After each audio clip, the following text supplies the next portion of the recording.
take shit. I got no love for the fakeness. If you wanna play tough and wanna hate this, I'll always show up. I don't ever slow up, no I don't take shit. I got no love for the fakeness. If you wanna play tough and wanna hate this, I'll always show up and make a statement. I don't ever slow up, no I don't take shit. I got no love for the fakeness. If you wanna play tough and wanna hate this, I'll always show up and make a statement. Everything I do, hey kid, don't ever let them get inside your head. Marc Marquez mengaku meneteskan air mata ketika membaca sebuah surat yang ditulis oleh David Alonso. Siapa dia yang bisa membuat juara dunia 8 kali itu terharu?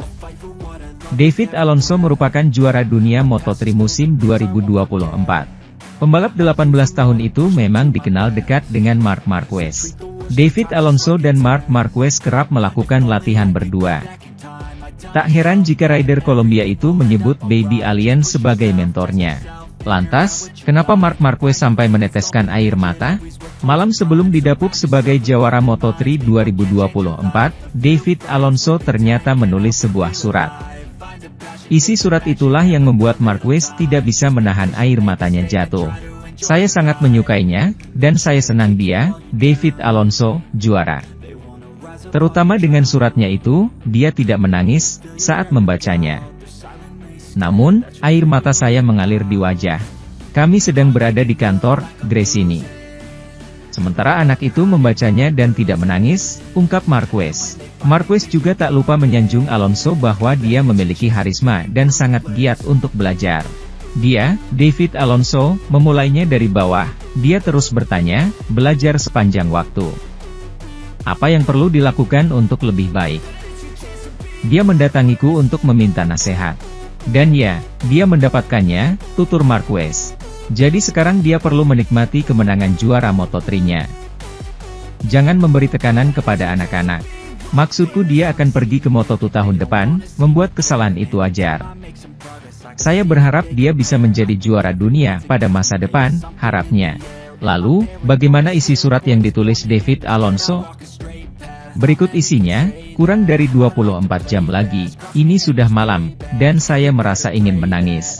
Saya melihat ke cermin dan berkata kepada diri sendiri, besok mau akan menjadi juara dunia, dan mata saya berkaca-kaca, tulis Alonso. Saya tidak tahu apakah saya benar-benar menyadari situasinya dan apakah saya siap menghadapinya. Ini adalah mimpi yang selalu saya inginkan sejak saya masih kecil, dan sekarang saya akan melihatnya beberapa jam lagi, rasanya sejauh itu. Sementara itu, pergantian kejuaraan tidak menjamin Pecco Bagnaia mempertahankan gelarnya dengan 4 Grand Prix tersisa. Namun menanggapi spekulasi tentang dugaan favoritisme internal, bos Ducati Corse menegaskan bahwa Jorge Martin akan menjaga peluang yang sama dengan pebalap pabrikan itu hingga akhir. Ducati tak lagi menghitung kesuksesannya yang terus terakumulasi tanpa benar-benar menyisakan ruang untuk bersaing. Merek juga tidak mempermasalahkan kemampuannya memenangkan gelar. Keempat pembalap yang secara matematis masih bersaing semuanya berasal dari rumah. Dan Triple Crown juga akan menjadi formalitas, gelar pabrikan telah diperoleh dan gelar tim kini dimainkan antara 3 tim yang dipasok oleh merek tersebut. Bukan fakta bahwa Ducati menang yang menarik perhatian kita saat ini, namun cara luar biasa yang dilakukan pabrikan tersebut dalam meraih kemenangan. GP Jepang meninggalkan angka yang luar biasa, memecahkan rekor waktu balapan sebesar 0,737 dan total waktu Grand Prix diturunkan 11,5 detik dari referensi bertanggal 10 tahun lalu. Untuk mengetahui peringkat Ducati, lihat saja bagian atas. Sprint berakhir dengan 7 Ducati memimpin dan ada 7 pada hari Minggu di 8 besar dengan KTM Binder sebagai satu-satunya penyusup, seperti yang terjadi pada Acosta di sana-sini, selama akhir pekan, di posisi terdepan dan sempat menjadi pemimpin balapan. Apapun hasilnya, saya yakin Ducati akan tampil baik dalam banyak aspek. Terutama dari sudut pandang olahraga, yang mungkin paling tidak kentara, reaksi Gigi Dall'Igna. Direktur Umum Ducati Corse menanggapi mereka yang berpendapat bahwa Ducati tidak akan memenangkan Jorge Martin, yang saat ini memimpin kejuaraan tetapi tidak mewakili tim pabrikan. Mungkin mereka tidak pernah melihat karir saya. Ini adalah sebuah olahraga dan memang benar bahwa itu tetap menjadi olahraga. Bagi saya, yang terbaiklah yang harus menang, balas Dal-nya.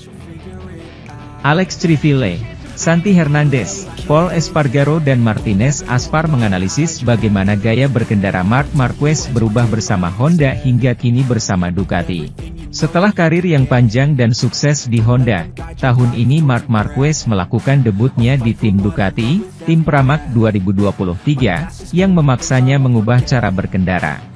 Dari sepeda motor yang dalam banyak kesempatan hanya dia jadikan kompetitif, dia telah beralih ke prototipe referensi, meskipun itu dari tahun sebelumnya, dan yang mewakili gaya yang sama sekali berbeda. Dalam program The Chodet, yang ditayangkan perdana das Spanyol pada hari Rabu ini, dan yang dapat Anda lihat di sini, Alex Crivillé menganalisis perubahan gaya ini, mengunggah ke model yang mereka siapkan untuk menjelaskan dengan cara yang sangat gamblang apa yang dikatakan. Dia agresif namun cara berkendaranya lebih berguna, lebih mulus di atas motor, kata Alex Crivillé tentang Marquez di Ducati. Bagian depan tidak terlalu banyak menyerang, posisinya sedikit lebih ke belakang untuk menghindari obrolan atau memberikan tekanan lebih di belakang. Beberapa hal yang dapat Anda lihat telah meningkat pesat. Sebuah visi yang disetujui oleh Paul Espargaro, yang sekarang menjadi pebalap penguji KTM, menyatakan, dia memiliki penerimaan risiko yang jauh lebih besar dibandingkan pebalap lain. Gaya berkendara yang dia miliki sekarang sehubungan dengan Honda telah banyak berubah. Posisi yang Marc memiliki di atas poros depan, selalu sangat jauh di depan motor, dengan siku terbuka, itu memungkinkan dia untuk menyelamatkan motor berkali-kali. Dengan Ducati kita melihat Marc sedikit lebih jauh di belakang motor, membawa lebih banyak beban pada poros belakang. Melanjutkan hasil röntgennya, Crivillé menambahkan, posisi Marc di atas Honda, saya akan melihatnya menyerang lebih banyak, sedikit lebih agresif, dengan Ducati bobotnya lebih ke belakang. Oleh karena itu, dia menghindari membongkar poros depan, yang mencegah rebound dan memiliki traksi lebih besar saat keluar dari tikungan. Sementara itu, rasa frustrasi Alex Rins terhadap disorientasi Yamaha membuatnya menekankan bahwa kurangnya daya saingnya tidak ada hubungannya dengan pincang yang dialaminya sejak kecelakaan spektakuler yang dialaminya setahun lalu di Mugello. Baru-baru ini, baik Alex Rins dan Fabio Quartararo angkat bicara karena kekecewaannya melihat kurangnya tenaga dari M1, dan berbagai masalah yang dihadirkan oleh motor tersebut. Yang paling sensitif di grid terhadap perubahan di motor, tingkat cengkeraman antara satu sirkuit dengan sirkuit lainnya. Di Motegi, pembalap Spanyol dan pembalap Prancis itu mengalami masa-masa buruk karena kurangnya traksi dan cengkeraman Yamaha mereka di gandar belakang. Quartararo finish di urutan ke-12, tertinggal lebih dari 32 detik dari Pecco Bagnaia, sang pemenang. Dan setelah disalip Johann Zarco di lap terakhir akibat konsumsi bahan bakar berlebih, yang kembali kering begitu melintasi garis finish, persis seperti saya, telah menghabiskannya di Misano, 2 minggu lalu.